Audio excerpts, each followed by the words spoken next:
você, por favor, pudesse colocar em pé só mais um pouco, em reverência à palavra do Senhor, depois eu prometo, você vai sentar, eu não vou pedir para você se levantar de novo. Mas diz assim a palavra do Senhor: então Jesus foi conduzido pelo Espírito ao deserto para ser tentado pelo diabo, e depois de jejuar 40 dias e 40 noites, sentiu fome. Então o tentador aproximou-se dele e disse: se tu és filho de Deus, ordena que estas pedras se transformem em pães. Mas Jesus lhe respondeu: está escrito, nem só de pão o homem viverá, mas de toda a palavra que sai da boca de Deus. Então o diabo o levou à cidade santa, colocou-o na parte mais alta do templo e disse-lhe: se és filho de Deus, lança-te daqui abaixo, porque está escrito, seus anjos dará ordem a teu respeito, e eles te sustentarão com as mãos, para que não tropeces em pedra alguma. Jesus lhe respondeu: também está escrito, não tentarás o Senhor teu Deus. O diabo levou ainda a um monte muito alto e mostrou-lhe todos os reinos do mundo e a glória deles, e disse-lhe: eu te darei tudo isso, se prostrado me adorares. Então Jesus lhe ordenou: vai-te, Satanás, porque está escrito, ao Senhor teu Deus adorarás, e só a ele prestarás culto. Então o diabo deixou, e vieram os anjos e passaram a servi-lo. Vamos orar. Pai, muito obrigado, Senhor, pela tua palavra. Deus querido, Deus santo, pedimos que o Senhor continue a falar conosco no nome de Jesus. Assim como o Senhor já tem falado conosco por meio da mensagem cantada. Pedimos, ó Pai, que agora que lemos a tua palavra, o Senhor, ó Pai, possa falar aos nossos corações através da mensagem que será exposta aqui, Senhor. Pedimos que teu Espírito Santo possa tomar a nossa mente e o nosso coração e conduzi-lo, ó Pai, levando cativo ao senhorio de Cristo. Que o Senhor possa abrir, ó Pai, não apenas os nossos ouvidos, ó Pai, mas também o nosso coração a receber a tua palavra. Que tudo aquilo que causa separação entre nós e o Senhor, tudo aquilo que nos impede de ouvir tua voz, possa ser retirado de nós. Que o Senhor perdoe os nossos pecados e que no nome de Jesus possamos ouvir a tua voz por meio da tua palavra. É o que nós te pedimos, em nome de Jesus. Amém. Os irmãos podem se assentar, mas mantenha, por favor, a sua Bíblia aberta. Bom, o texto da tentação no deserto, ele aparece logo após Jesus ser batizado. Os irmãos estavam aqui domingo passado, me ouviram falar sobre esse texto, o batismo de Jesus, que aparece no capítulo 3, versos do 3 até o verso 17. Esse batismo termina com o verso 17, se você puder, por favor, acompanhe aí na sua Bíblia, o verso 17 que diz assim: e uma voz do céu disse, este é o meu filho amado de quem me agrado. Essas foram as palavras que Jesus ouviu do próprio Deus Pai.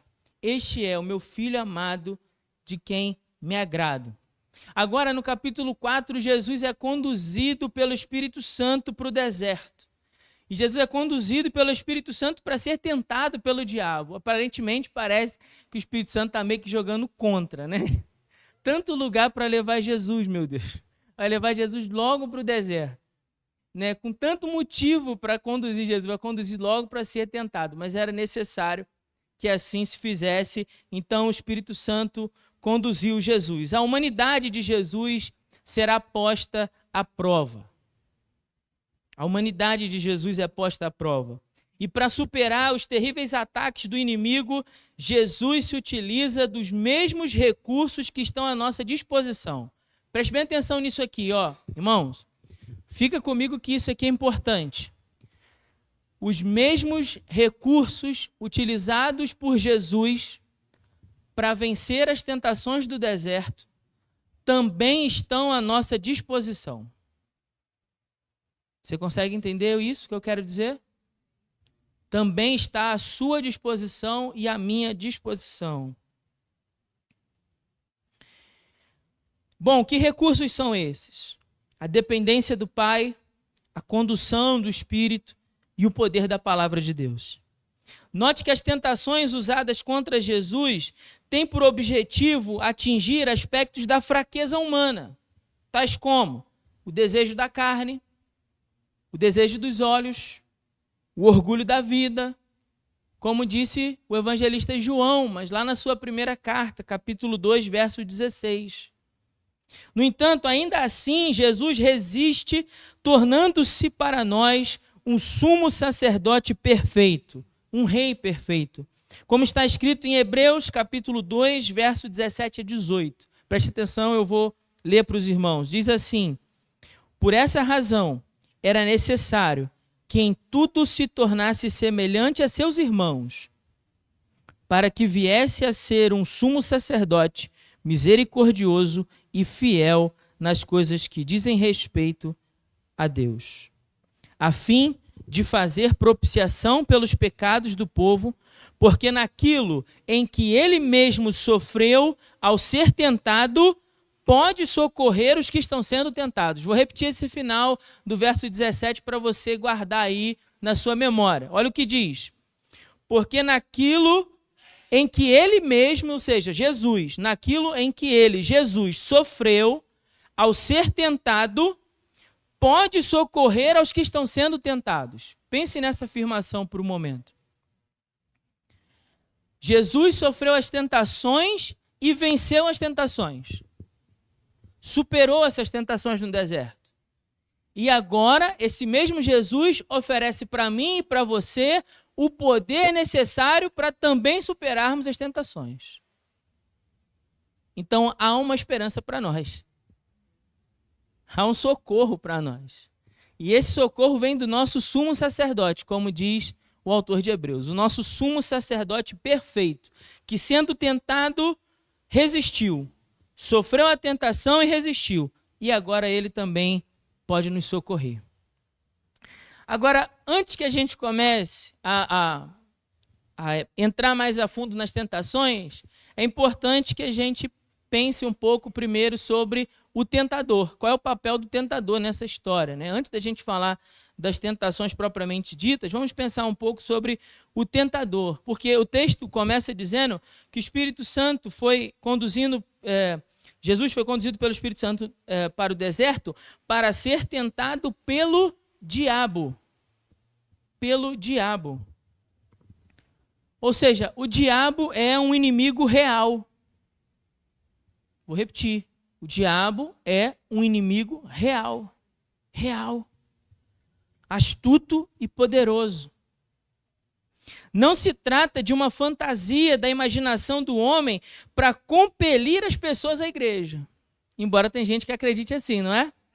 Bom, o diabo não existe. É uma fantasia. É um inimigo imaginário, né? Inventado lá por volta da Idade Média para convencer as pessoas a irem para onde? Para a igreja. Mas o texto não coloca dessa maneira. O texto coloca para nós, e a Bíblia nos ensina que Satanás é um inimigo real, astuto e poderoso. Ele não é a mera imaginação de um homem. Ele é um anjo caído e maligno. O próprio Senhor Jesus chamou ele de assassino, mentiroso e pai da mentira. Isso está lá em João, capítulo 8, verso 44. O próprio Jesus falou sobre o diabo, dizendo que o diabo era um mentiroso, era um assassino, era o pai da mentira. Desde Gênesis capítulo 3, Satanás aparece como uma serpente, de maneira astuta. Tentou Eva e Adão e conduziu os dois a pecarem no jardim. No jardim. Outras comparações feitas pela palavra ao diabo. Não só que ele é uma serpente, mas que ele também é um lobo, cuja missão, objetivo, é pegar a ovelha e destruir a ovelha. Isso está em João, capítulo 10. Outra referência do inimigo na palavra de Deus é que ele é como um leão. Um leão. Para mostrar a ferocidade de Satanás e o seu desejo por destruir a igreja. Então a Bíblia compara dizendo que ele é como um leão que ruge, buscando quem? Quem possa tragar. Buscando quem possa tragar. Por essa razão é tão importante para nós observarmos as lições contidas nesse texto, para que ao exemplo de Jesus também nós possamos vencer as suas ciladas. Palavra usada por Paulo lá em Efésios capítulo 6. Deixa eu te explicar um pouco sobre essa palavra, porque vale a pena. A palavra que aparece lá no texto, no original, no grego, é metodeia. Quando a Bíblia fala assim, as astutas ciladas, lá no original, a palavra usada no grego é metodeia. Você sabe o que significa metodeia? Metodeia vem de método inteligente. A figura aqui é de um caçador. Pense num caçador. O que um caçador faz? Ele busca uma presa e para capturar um determinado tipo de animal, o que ele faz? Ele elabora uma armadilha que seja propícia, né, adequada para aquele animal, não é assim? Não é assim? Então, se o caçador vai lá caçar um urso, ele vai buscar o quê? Uma armadilha que seja pertinente para caçar urso. Vamos pegar um exemplo mais simples do nosso dia a dia. Quando um pescador vai pescar, o que não deixa de ser uma outra forma de caça, não é isso? O pescador vai lá e ele vai pescar um peixe. E ele vai buscar usar o quê? Uma armadilha, um método inteligente, o anzol. Dependendo do tipo de peixe, ele muda o quê? A isca. Não é assim? Então, se o peixe é um tipo de peixe X, ele vai usar um tipo de isca, porque aquela isca é pertinente para aquele peixe. Se é um peixe Y, ele vai tentar uma outra isca. O objetivo do pescador é o quê? Pescar o peixe. Seja qual for a isca, seja qual for o método inteligente, o objetivo é fisgá-lo. E vai fisgá-lo por quê? Tiago nos ensina. Por que Tiago nos ensina? Porque Tiago, quando fala da nossa natureza corrupta, quando Tiago fala da corrupção do nosso coração, ele fala que cada um de nós é tentado quando nós somos atraídos pelos nossos maus desejos. Então veja, o nosso mau desejo nos conduz como um peixe é conduzido a uma isca. E o problema é que ao morder a isca, o peixe não sabe, mas por trás da isca tem um anzol. Ele vai morrer. Na satisfação do seu desejo, tem escondido uma semente de morte. E é assim o pecado. Por isso que Tiago explica isso, e ele dá uma outra figura que é ainda mais assim assustadora, se você parar para pensar. Porque Tiago fala que cada um de nós é atraído por esse mau desejo, e esse mau desejo, quando gera, e a ideia de uma mãe, de uma mulher grávida, dá a luz ao pecado. Dá a luz ao pecado. Pensa nessa imagem. Terrível, né? Pensar por esse aspecto. Que o pecado em nós, ele vai gerando uma semente de morte, uma semente mortal. Então, qual é a solução para nós, pastor? Por quê? Porque do outro lado nós temos um caçador extremamente experiente. Está caçando o ser humano desde o Éden. Sim ou não? Real. E por outro lado, há em nós uma natureza corrupta que é atraído pelas suas iscas. Bom, não tem escapatória para nós. Qual a solução? A solução é nós olharmos para Jesus. A solução é o que o autor de Hebreus declarou, com outras palavras, ele disse, e eu vou repetir novamente. Ele é o nosso sumo sacerdote. Porque naquilo em que ele mesmo sofreu ao ser tentado, pode socorrer os que estão sendo tentados. Então, a nossa única escapatória para resistir às tentações do diabo, já deixando bem claro, o objetivo desse sermão é olhar para Cristo e perceber em Cristo as lições que nos conduzam à vitória contra as ciladas do diabo. Do contrário, nós estamos perdidos. Irmão, não importa o quanto você pense que você é forte. Entenda isso. Eu sei, e deixa eu fazer um parênteses aqui. Porque tem uma coisa que é importante que se diga. Algumas vezes na igreja, nós passamos muito tempo em determinadas igrejas falando sobre diabo. Há muitas igrejas que falam o tempo todo sobre o diabo. Diabo, diabo, tudo é o inimigo, tudo é Satanás está se levantando contra você, e o inimigo está fazendo, e o inimigo o tempo todo. E aí, se por um lado isso é errado, porque nem tudo é o Satanás, né?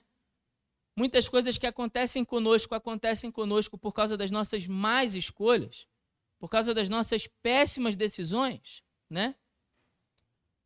Por outro lado, o caminho oposto a essa hiper-espiritualização é uma total falta de consciência de que o inimigo é real. E aí há aqueles, no nosso meio cristão, evangélico, eu quero dizer, né? Não necessariamente aqui na igreja, porque eu sei que você tem uma visão equilibrada, né? Mas em muitos lugares, o caminho que a igreja vai tomar é um caminho do extremo oposto e vai dizer, o diabo não existe. E isso faz com que você não se preocupe com o inimigo que é real, cujo objetivo, desde o Éden, é destruir você. Dá para entender o que eu quero dizer? Então veja, se de um lado há um caminho de uma hiperespiritualização, do outro lado, a total falta de consideração de que o inimigo é real, uma total falta de ensino sobre isso, porque a Bíblia também ensina sobre o inimigo, faz com que os crentes fiquem vulneráveis aos seus ataques. Então, por isso, por mais que não seja agradável ficar falando dele, a gente também precisa falar. E mais, irmãos,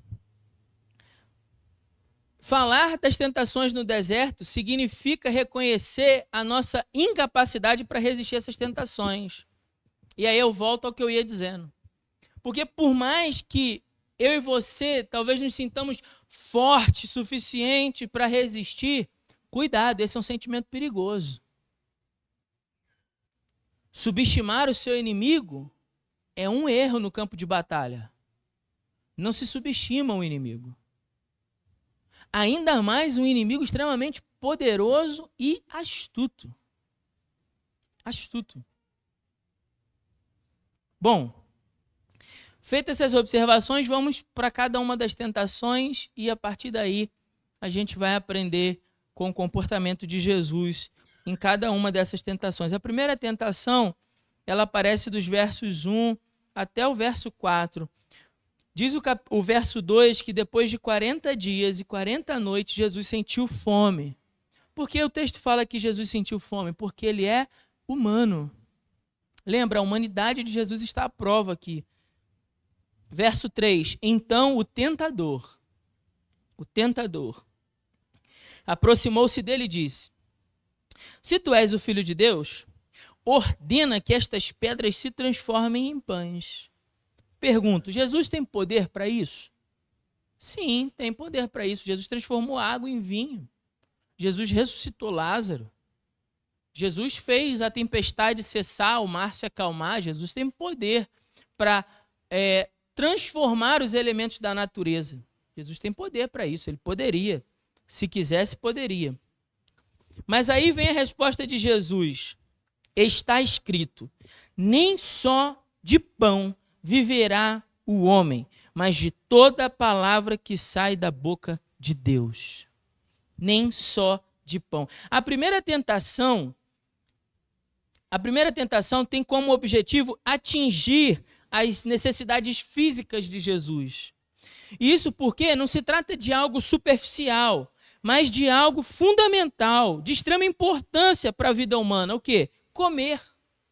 Comer, pensa. Comer, a tentação está tratando do quê? De comida. E comida é fundamental para a vida humana. Jesus está com fome, então há uma necessidade aqui. Há uma circunstância favorável, percebe? Há uma necessidade, comida, e há uma circunstância favorável. Uma circunstância que colabora para uma tentativa de suprir essa necessidade. O quê? A fome. A fome. Então Jesus está com fome e Satanás se vale dessa circunstância. Veja só como o inimigo é astuto.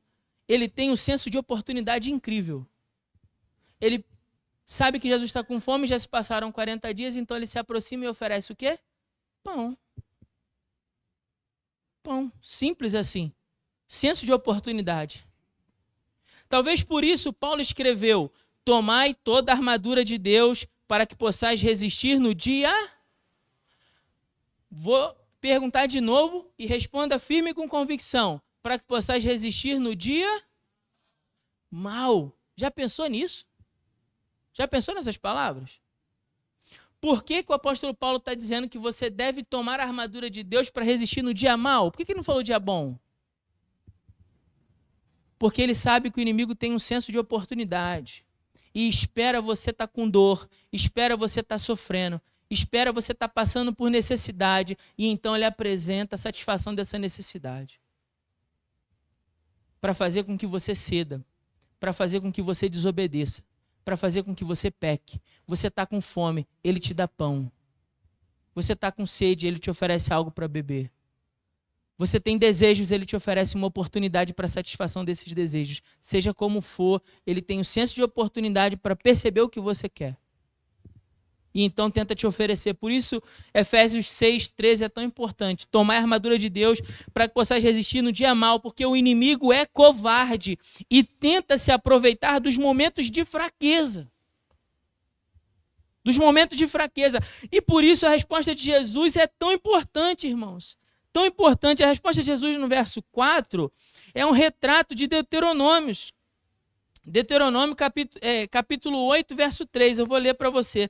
Deuteronômio capítulo 8, verso 3 diz assim, preste atenção. Sim, ele te humilhou. Sim, ele te humilhou. Te deixou ter fome e te sustentou com o maná, que nem tu nem teus pais conhecias, para que entendesse, e aí vem a resposta de Jesus, para que entendesse que o homem não vive só de pão, mas de tudo que sai da boca do Senhor, disso vive o homem. Olha que interessante, irmãos, que coisa maravilhosa a resposta de Jesus. Ela está muito mais profunda do que apenas as palavras. Não se trata só de recitar de cor Deuteronômio, capítulo 8, verso 3, não. Porque Deuteronômio, capítulo 8, depois você lê em casa para você ter uma ideia melhor do que Jesus está dizendo aqui, porque Jesus vai usar outra passagem também referente ao livro de Deuteronômio. No capítulo 8, Moisés faz uma espécie de resumo, um resumo de tudo que eles viveram nesses 40 anos no deserto, de todo o sofrimento, de toda a luta, de toda a tentação, de toda a provação do Senhor, de todas as dificuldades. E ele vai fazendo esse resumo no capítulo 8 de Deuteronômio e vai dizendo como Deus foi fiel e foi cuidando do seu povo e foi respondendo às necessidades do seu povo. Olha que coisa maravilhosa. Então o povo teve fome, Deus foi lá e deu maná, o povo sentiu sede, Deus foi lá e fez da rocha sair água, as roupas não envelheceram, diz o texto que as sandálias não se desgastaram durante os 40 anos no deserto. Quando eles tiveram frio, Deus mandou uma coluna de fogo à noite. Quando eles sentiram um calor esturricante do deserto, Deus mandou uma nuvem durante o dia para que protegesse eles daquele sol escaldante.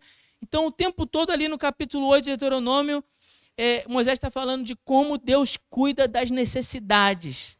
Mas aí Jesus vai e diz assim, bom, mas acima das necessidades, uma coisa o homem precisa mais, que é desfrutar de profundo contentamento em obedecer à vontade de Deus. É isso que essas palavras significam, eu vou repetir para você.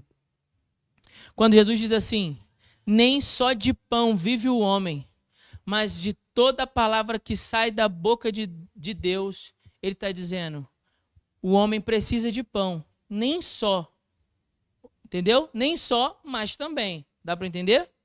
Mas nem só, não apenas das satisfações das suas necessidades físicas, sejam elas quais forem. E aí o capítulo 8 de Deuteronômio mostra um monte, Jesus não ficou listando todas, bastou falar de uma.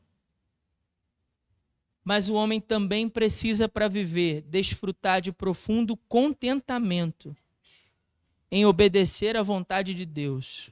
O próprio Jesus disse isso. Lá em João capítulo 4, verso 34, Jesus diz assim, a minha comida é fazer a vontade daquele que me enviou e completar a sua obra. Sabe quando Jesus diz essas palavras? Quando os discípulos ficam intrigados, pensando se alguém mais trouxe pão para Jesus. Só que ninguém havia trazido pão para Jesus. Jesus estava sem comer. Mas Jesus está dizendo, bom, eu não preciso de comida. Porque eu me sinto de maneira tão satisfeita, há em mim um profundo contentamento em obedecer à vontade de Deus, que Ele supre até minha necessidade de comida. Tamanha era a relação de Jesus com o Pai. Tamanha era a profundidade da relação de Jesus com o Pai. Guardada a devida proporção, eu quero dar um exemplo.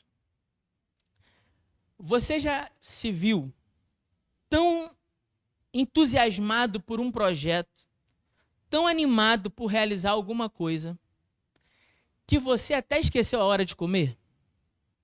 Já se pegou assim? Já viveu essa experiência? Você ficou tão absorvido por aquilo que você estava fazendo, estava ali trazendo naquele momento uma sensação tão grande de contentamento que você até esqueceu que precisava comer.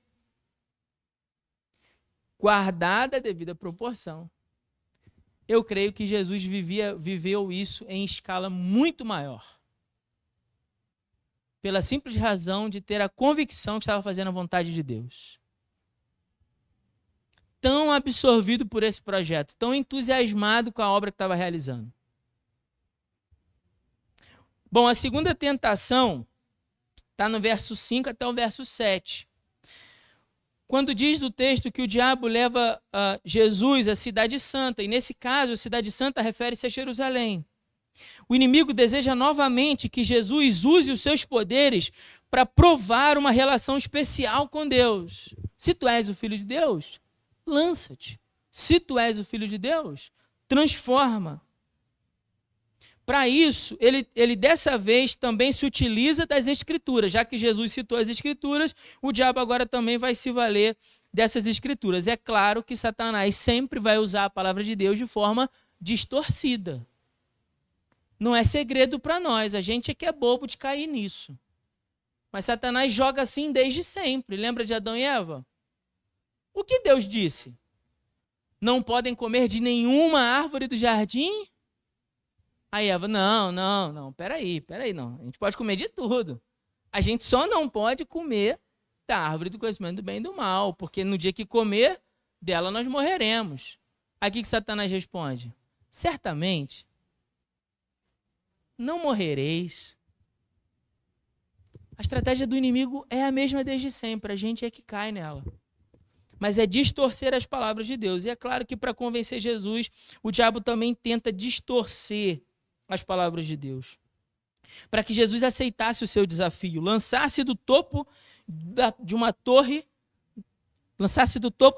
e esperar, torcer, aguardar para que os anjos então viessem ao seu socorro e dessa maneira provando que Deus estava cuidando dele. Deus está cuidando de você, então pula e prova. Pula e prova que ele está cuidando de você. Você não acabou de citar Deuteronômio capítulo 8? Que Deus cuida do seu povo.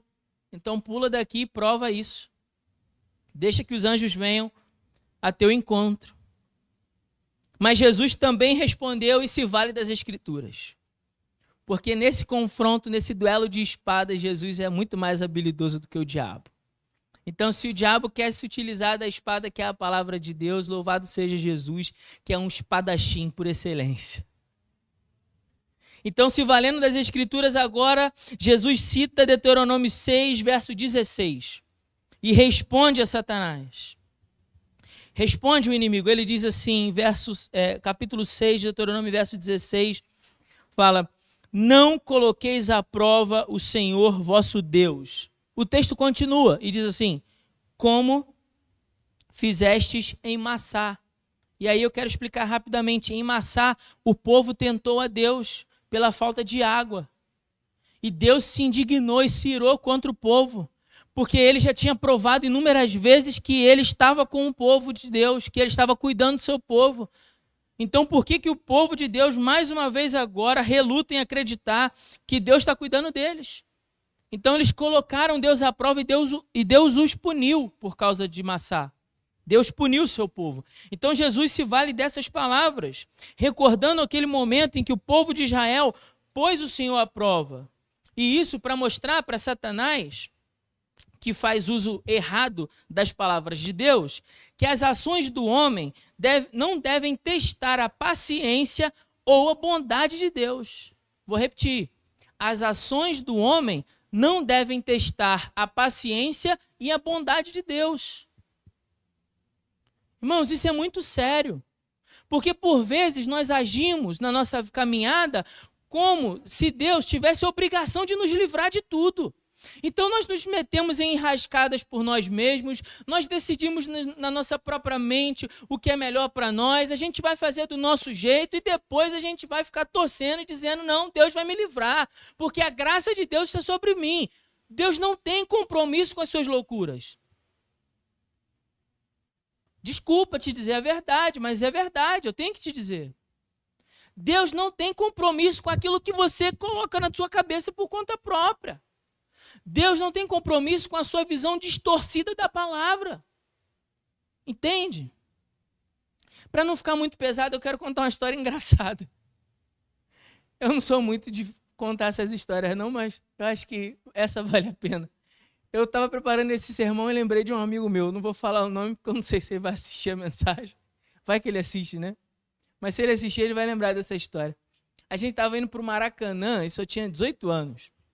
Então já faz um tempinho. E a gente estava indo para o Maracanã, porque antigamente no Maracanã é que você fazia a prova para a escola de sargento das armas, né? Sargento do Exército. E aí ficava todo mundo lá no Maracanã para fazer a prova numa prancheta. Então a gente tinha que levar a prancheta. Todo candidato tinha que levar lá 2 canetas e uma prancheta. Chegando lá, você recebia a prova e sentava na época que o Maracanã era uma cadeira de pedra. Então era um negócio horrível, né? Você ficava ali com dor na coluna fazendo prova por 4 horas ali tendo que fazer prova. E a gente no trem, indo para o Maracanã, né? Nervoso, tenso. Não, vou fazer prova, meu Deus, tem que passar e tal. O que será que vai cair, né? E garoto novo, né, sem experiência, enfim, não tem juízo de muita coisa, a gente pensando, bom, vamos colocar aqui as fórmulas de matemática na prancheta escondida, né? A gente raspa aqui as fórmulas aqui para quando chegar lá na hora da prova a gente lembrar, colar mesmo, literalmente é isso, estou falando de colar. Sim, eu pensei nisso. Aí um amigo nosso, estava eu e mais um, éramos 3, né? Um amigo nosso estava o tempo todo assim, rindo e olhando para fora do trem, rindo e olhando para fora do trem. E eu falei assim, fulano, quase que eu solto o nome agora, Jesus amado. Fulano, você não vai estudar não, cara? Daqui a pouco a gente vai chegar lá para fazer a prova, então você não vai estudar não? Ei, o carioca, né? Qual é, Felipe? É tudo graça. É tudo graça, meu irmão. Eu estou pela graça. Olha a cabeça do cidadão. Já que eu estou pela graça, o evangelho é graça, a salvação é pela graça, tudo é pela graça, eu vou chegar lá, eu não estudei para nada, eu não me preparei, eu vou fazer qualquer coisa e vou passar. É ridículo, não é? É cômico, é engraçado. Mas às vezes a gente vive assim, sem perceber. A gente vai lá e faz tudo errado e coloca os pés pelas mãos e parece que vai ao encontro da casca de banana que a gente está vendo que está ali na frente, que você pisar, você vai cair, e você vai lá em direção àquilo lá e diz assim, não, é graça, Jesus, é graça, eu vou ser salvo pela graça. Não, você vai cair, entende? Você vai se esborrachar no chão. Está na cara que isso é tragédia anunciada. Você vai se jogar daí. Deus não tem compromisso com a sua loucura. Entende? Satanás omitiu uma parte do salmo. Porque a continuação do versículo diz assim, para que te guardem, os anjos, né, em todos os teus caminhos. Então, há o caminho em que Deus nos guarda. Qual caminho é esse? A vontade dele para nós, a obediência à sua palavra. Mas há um caminho que você está por sua conta. Entende? É o caminho que você está por sua conta. E que Deus não tem compromisso em te guardar com esse caminho. Foi você que escolheu seguir por ele. Então, por isso, a gente precisa se atentar para essa tentação e perceber. Bom, em outras palavras, o que Jesus disse: não teste a paciência e a bondade de Deus. Deu para entender? Não teste. É isso. Não teste. A última tentação está no verso, a partir do verso 8 até o verso 11. Do 8 ao 11 diz assim: o diabo agora então muda a estratégia, né? E ele vai oferecer a Jesus o quê? Um atalho. É isso que essa tentação quer dizer. Vamos ler aqui para você lembrar. Ele diz assim, ó, verso 8: o diabo levou ainda a um monte muito alto. E o que ele mostra? Mostra todos os reinos do mundo e a glória deles. E disse: eu te darei tudo isso, se prostrado me adorares. Então, Jesus, olha aqui, ó, tudo isso será seu. Tudo isso será seu. Isso porque a Bíblia fala que o mundo jaz no maligno, que ele é o príncipe deste mundo, que ele é o senhor da potestade do ar, que ele governa os filhos da desobediência. A palavra de Deus nos ensina que Satanás tem controle sobre aquilo que acontece nesse mundo, porque o pecado lhe dá esse controle. O que ele está oferecendo a Jesus? Ele está oferecendo a mesma coisa que Jesus está em busca. Por quê? A Bíblia diz assim: pede-me e te darei as nações por herança. Essa palavra fala de Jesus. Porque Jesus, ao morrer naquela cruz, ele vai nos comprar um povo para Deus. Então, o resultado final da caminhada de Jesus é nos ganhar para Deus. É conquistar os reinos. É conquistar os corações. A Bíblia vai dizer que no final todo joelho vai se dobrar diante de quem? De Jesus. Esse é o final, o resultado final. Mas entre Jesus e o resultado final da sua corrida, diz a palavra de Deus que tem um negócio assim, ó, de madeira que tem uma trave vertical e uma horizontal. Uma cruz. Uma cruz. Entre Jesus, na sua jornada ministerial, e a recompensa do seu sacrifício, que é as nossas vidas para Deus, existe uma cruz. Satanás, então, propõe um atalho. Deu para entender? Um atalho. Bom, todos os reinos sem a necessidade de passar pela cruz. Deu para entender? Estamos juntos, amém? Todos os reinos. Mas tem um detalhe, tem um bônus, Jesus. Qual é o bônus? O bônus é que não precisa da cruz. Jesus, sabe aquele sofrimento pelo qual você terá de passar? Jesus tinha consciência disso. Jesus tinha total consciência que ele passaria por sofrimento e por dor. Várias vezes ele disse isso aos discípulos. É necessário que o Filho do Homem seja morto. Ele sabia disso. Jesus tinha plena consciência e que essa morte seria uma morte por humilhação no madeiro. No entanto, a alternativa apresentada por Satanás sugere que Jesus desfrute dessa glória sem trilhar o caminho do sofrimento, sem trilhar o caminho da cruz. Qual o problema disso? Não existem atalhos. Não existem atalhos para fazer a vontade de Deus. Vou repetir. Não existe atalhos para fazer a vontade de Deus. Para salvar seu povo de seus pecados, Jesus teria de se apresentar como um sacrifício perfeito diante de Deus. Aonde Jesus faz isso? Na cruz. Jesus tem de se apresentar. Só assim ele pode satisfazer a justiça de Deus. Porque lembra, pela justiça de Deus, alguém precisa morrer na cruz. O pecador precisa pagar pelos seus pecados. Entenda, quando você olha para a cruz, você não deve pensar que lá está apenas o amor de Cristo estampado naquela cruz, não. Ali, naquela cruz, está estampado sim o amor, mas também a justiça. Deus está punindo o pecado dos pecadores.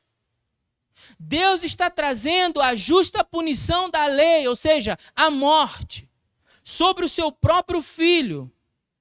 E ali, naquela cruz, então, Jesus, enfrentando a dor e a humilhação da cruz, ele responde a toda a justiça de Deus. por amor, se oferece para perdão, para redenção nossa, para a salvação do seu povo. Jesus responde a Satanás citando Deuteronômio 6:13. Mais uma vez ele cita o livro de Deuteronômio porque Jesus é um espadachim por excelência. Temerás o Senhor teu Deus e a ele prestarás culto, e jurarás pelo seu nome. Jesus compreende que a adoração, embora Satanás não tenha falado sobre culto, mas Jesus compreende que a adoração implica em serviço. Serviço. E o seu desejo é servir apenas a Deus. Era desejo de Jesus servir apenas a Deus. Por isso ele não se submete à oferta de Satanás. E nesse momento ele fala, ele é taxativo, vai-te, Satanás. Agora chega. Esse é o fim da linha para você. Cala a sua boca. A partir de agora você não fala mais, você irá embora. Porque está escrito, ao seu Deus adorarás e só a ele prestarás culto. Está dizendo, eu só sirvo a um Senhor e esse Senhor é o Deus Pai. Então você não tem mais lugar aqui. Qual é a grande ideia desse texto? Jesus é o rei perfeito. É isso que Mateus está tentando mostrar para nós. Que Jesus é um rei perfeito. E que ele resistiu ao diabo e às suas tentações. E que tem poder para ajudar aqueles que também são tentados por ele. Mateus está tentando mostrar isso para nós. Que Jesus é o rei perfeito. Que pode ajudar a mim e a você a também resistirmos ao diabo. Mas eu ainda quero ir além e propor para você algumas aplicações para esse texto. Tá bom? Então, preste bastante atenção, já estou terminando, mas eu quero compartilhar isso aqui com você, porque eu acho que pode ser útil para a sua caminhada, para que você também consiga resistir às tentações que o diabo coloca na sua vida, lições que a gente tira a partir desse texto de maneira mais prática. Primeira delas, busque viver em total dependência do Senhor. Se você quer resistir às tentações, se você quer ter uma vida na presença de Deus, se você quer se livrar do pecado, busque viver em dependência do Senhor. O que nos dá a vitória nas tentações não é confiar em nós mesmos, mas em Deus e na sua vontade. Como está escrito em 1 Coríntios 10:13, Deus é fiel. Deus é fiel. E não deixará que sejamos tentados além do que podeis resistir. Pelo contrário, juntamente com a tentação, providenciará uma saída para que possais resistir. Isso está lá em 1 Coríntios, capítulo 10, verso 13. Se você depois quiser anotar e memorizar esse texto, não é mau negócio, não. Alguns versículos na Bíblia, eu já disse isso aqui, acho que vale a pena você memorizar. Esse é um deles, sem sombra de dúvida. Segunda lição, busque conhecer a palavra de Deus. Como é que Jesus venceu Satanás? Utilizando o quê? A palavra. A palavra é a nossa única e suficiente arma de ataque. Lembram de Efésios capítulo 6, a armadura de Deus? 6 itens de defesa. Capacete, couraça, cinturão, sandálias, escudo. Quantos itens de ataque? 1. Qual? A palavra. Ele podia falar da lança, ele podia falar da flecha, ele podia falar, da clave, ele podia falar de tantos itens de guerra daquela época, mas ele usa 1, porque esse 1 é suficiente. Deu para entender? Nós só precisamos da palavra. A palavra de Deus é a única e suficiente arma de guerra para que possais resistir firmes às astutas ciladas do diabo. A palavra de Deus, procure ser um perito no uso dessa arma. Como? Fazendo o que disse o salmista no capítulo 1. Leia, medite, tenha o seu prazer na lei do Senhor. E depois, faça o que também disse o salmista, lá em Salmo 119, verso 11. Lembram? Quem lembra de qual? Escondi a tua palavra no meu coração, para quê? Para não pecar. Escondi a tua palavra no meu coração para não pecar. Meu desejo, Deus, é não pecar contra ti. Qual caminho eu devo trilhar? O caminho de guardar a palavra. Agora, irmão, seja sincero. Eu vou ser duro, mas é por uma boa causa. Remédio amargo para curar a doença difícil. Se você não lê a palavra, se você passa a semana inteira longe da palavra, se você não se importa de vir à escola bíblica dominical para estudar a palavra, se você não se interessa em investir em bons livros para que você possa estudar e se aprofundar no conhecimento da palavra, se você não busca ter um mentor, um irmão em Cristo mais experiente que possa compartilhar com você verdades contidas na palavra, se você passa a semana inteira se alimentando só de lixo, é jornal, é Big Brother, é uma porção de coisa que não presta, que não vai mudar em nada na sua vida. Você passa a semana inteira mergulhado nisso. Piada profana, né? Enfim, eu não vou nem citar muito exemplo não, para não ficar uma coisa mais pesada ainda do que já está. Você realmente acha que você vai vencer alguma tentação? E aí fica óbvio porque que a vida de muitos crentes é uma vida carnal. É óbvio porque que quando a gente vai ler, por exemplo, José, e José sai correndo da mulher de Potifar, que devia ser um mulherão, e ele sai correndo ali, tentado contra a lascívia, e ele sai correndo. Aí eu e você, a gente se escandaliza. Homens, entendam homens, né? Mas serve para as mulheres também. Como é que ele conseguiu essa proeza? É simples, irmão. Porque José era um homem comprometido com a palavra de Deus. Ah, não, pastor, a carne é fraca. Não, não, você que é sem vergonha mesmo. Você é sem vergonha. Compromisso com a palavra. Fuja do diabo. Decora lá Efésios 4, 27. Nem deis lugar a quem? Ao diabo. Olha que versículo simples para você decorar. Mas não dê lugar.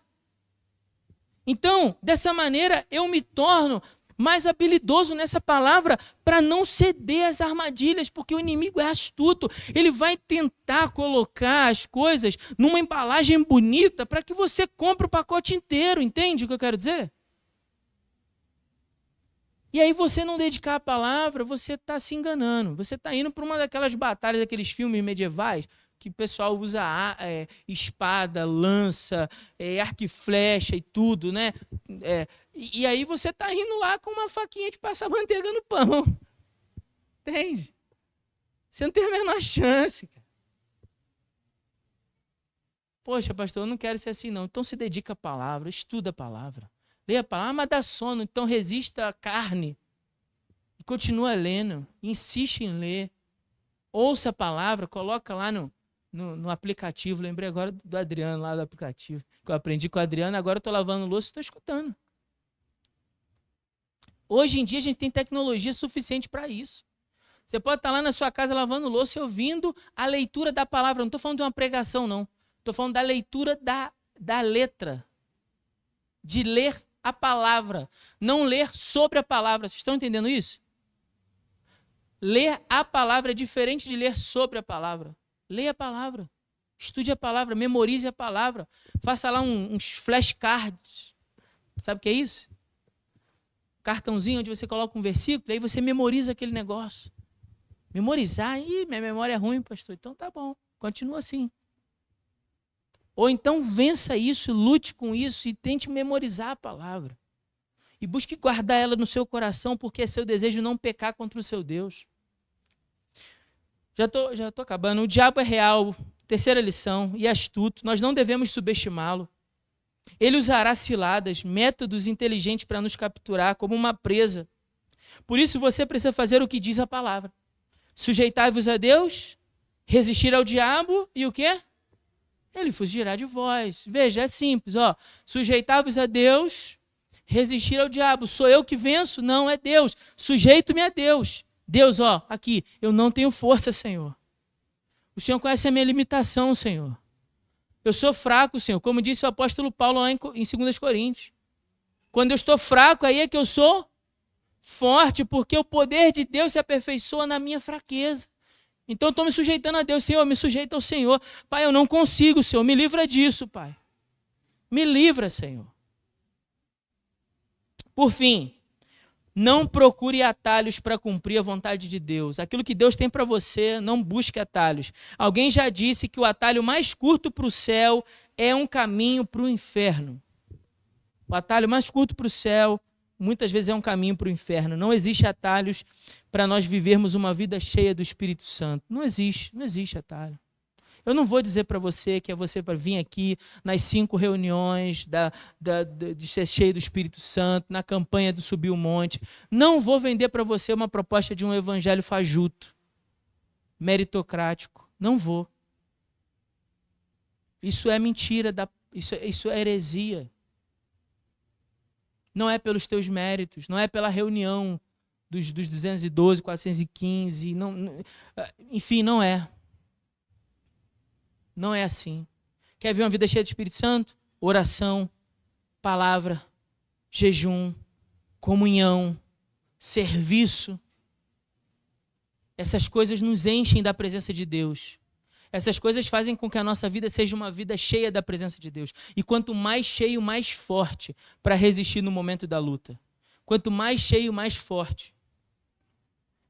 Bom era o que os antigos ensinavam. Muita oração, poucos lembram, né? Mas muita oração, muito poder. E pouca oração? Pouco poder. Bom era esse caminho dos antigos.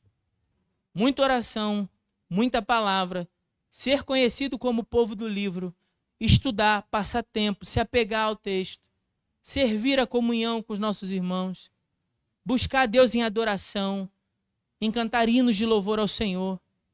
Tudo isso nos enche da sua presença e nos faz resistir quando nós somos atacados pelo diabo. Amém? Que Deus nos abençoe com a sua palavra no nome de Jesus. Sei que nosso horário é avançado.